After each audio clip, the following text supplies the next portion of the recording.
জীবন আমার, সমস্যা আমার। মাথা ব্যথাটা যদি আপনার হয় তাহলে আমার পরামর্শ হইতেছে প্যারাসিটামল 3 বেলা।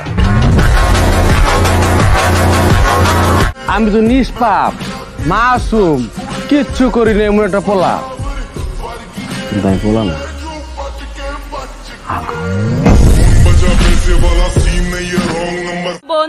পীর হইছি কয়দিন, বৎস ভুলে গেছো কি ছিলাম সেদিন।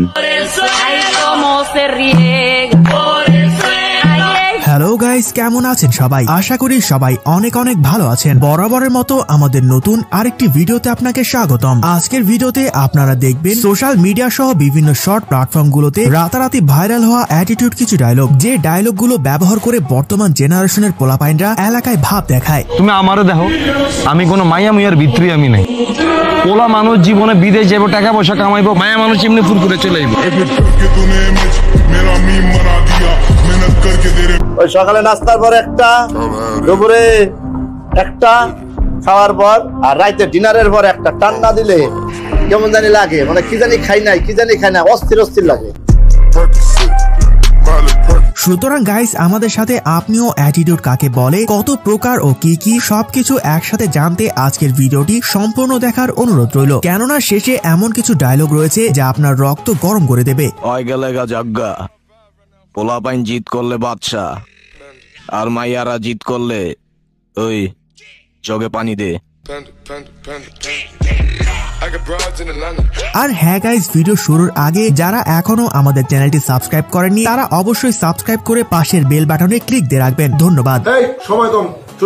সো গাইস, লিস্টের শুরুতেই দেখবেন অ্যাটিটিউড কিং পাশা ভাইয়ের ভালোবাসার অলিগলি নাটকের রক্ত গরম করা একটি ডায়লগ। আমার কাছে যে মেশিন আছে ওটি বললাম অবৈধ না, লাইসেন্স করা, আইন কানুনও জানি, সবসময় বাইর করানো যায় না। আর যদি বাইর করে ফলায়, লাশ না ফলায় কিন্তু।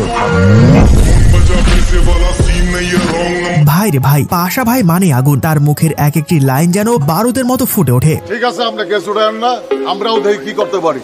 পরে শহর থেকে কেউ হারাই গেলে আবার কাইদেন না। আপনি কি আমাকে থ্রেট দিতেছেন? পাশা কাউরে থ্রেট দেয় না, পাশার আওয়াজটাই একটা থ্রেট।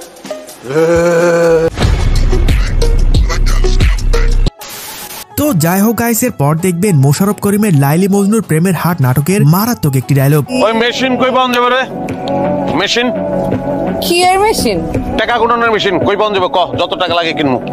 টাকা গুণনের মেশিন আপনি কি করেন? ওই বেটা, খালি হাতে এত টাকা গুণন যায় নাকি? টাকা গুনতে গুনতে আমার আঙ্গুল মাঙ্গুল সব ব্যথা হয়ে গেছে, মেশিন লাগবো একটা।